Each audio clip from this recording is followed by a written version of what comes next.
We're going to take a look at this program again and watch the pacing of it.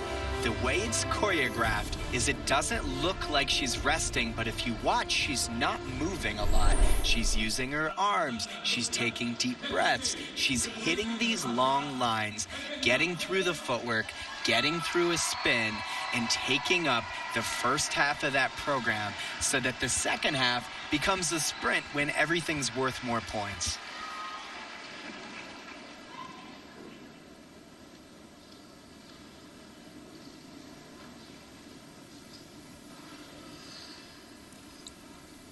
If you're just joining us, this is a look back at Evgenia Medvedeva's winning short program.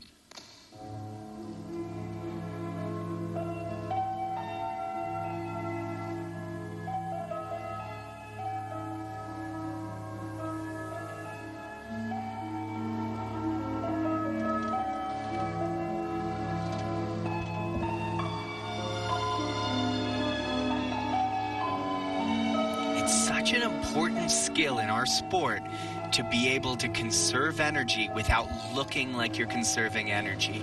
And she takes this program, she stretches out her lines without exhausting herself.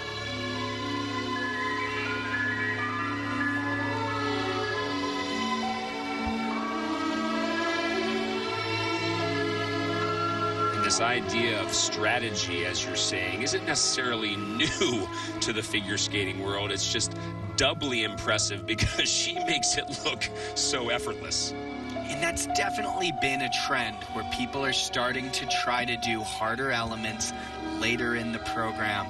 But these younger skaters that have grown up with the system, a lot of the skaters like Mao were on the old judging system where they were just trying to get through their big passes. So when you learn that from the bottom floor up, it becomes second nature, and you just understand the way to go through a program, breathe through your movement, take your time, really accentuate your edges so that when it comes time to hit those jumping passes, when the fatigue should be setting in, you feel as fresh as when you started the program. I'm a lot older than you, my friend. There's a simple word to describe that. It's called progress.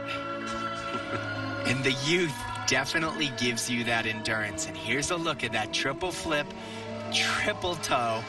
She looks just energized. She has that freshness as she did at the beginning of the program. And with this strategy, you'll see that the time in between the jumping passes has to shrink by a very large amount just so that you can get everything in. She had to do 5 passes or 5 elements in the second half of the program. But the importance of not only doing that with the bonus, but doing it well. So you get that bonus, you get the grade of execution scores. That's how you take your technical score to a completely new level. And that what really is what becomes the minor gamble in doing it this way, isn't it? Is that you still have to execute it well. And you certainly saw that from some of the other skaters that tried to do the combo late in the program, and they just didn't have the energy to do it well. Just as impressive the second time around. That was Evgenia Medvedeva's short program, winning short program, we should say. And she won by a whopping margin, over 5 points ahead of her compatriot, Elena Radianova. And this was an event where the top girls made mistakes, and she took that youth of hers and just went out, did her job, and she has a huge lead because of it, because she just stuck to her game plan when all the other people were making little bobbles here and there. We often refer to breakthrough seasons and seminal moments for not just these skaters, but any sports person. And it has been that type of year for Medvedeva. She started the first competition of her Grand Prix assignment, Skate America, with all personal bests. She continues to set high marks, it seems, every competition.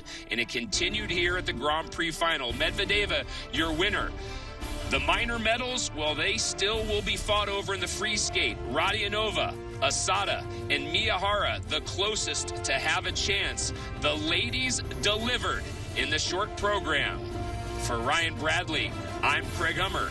We hope you've enjoyed this presentation. And as always, We thank you for watching.